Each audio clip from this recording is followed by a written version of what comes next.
देवताओं को संतुष्ट करते हुए कहा कि देखो यह जो सत्संग चलेगा केवल और केवल 7 दिवस तक चलेगा। तो देखो देवताओं, हम आपका दिवस तो वैसे भी कुछ ही क्षण में बीत जाता है, तो क्यों ना हम लोग 7 दिवस का इंतजार कर करके देखें।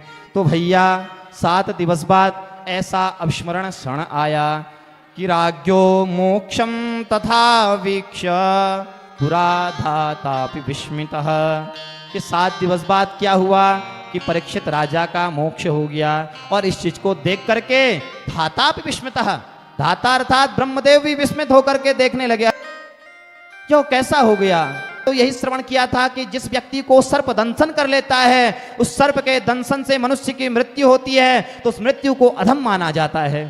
परंतु इसका परीक्षित का भाग्य देखो, इसे तक्षक जैसे महान सर्प ने डसा, और उस डसने के बाद भी इसका मोक्ष हो गया। इस चीज को देख करके धातापि विस्मितः, और इस सब को देख करके ब्रह्मदेव बड़े शंका में पड़ गए। तो उन्होंने 2 तराजू को मंगाया है।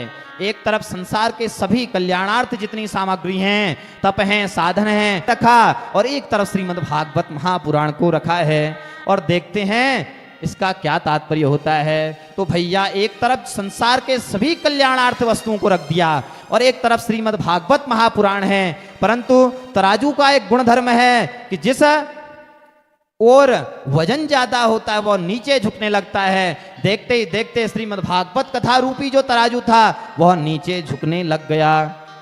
तपों को, साधनों को ला करके उस तराजू में रखा, परंतु उस भागवत कथा का ऐसा प्रभाव कि वह तराजू नीचे ही जाता रहा। मे निरे भगवद रूपम शास्त्रम भागवतं कलौ पठना क्षमणा सद्यो वैकुंठ फलदायकम। यह जो श्रीमद् भागवत कथा रूपी है, यह वैकुंठ फलदायकम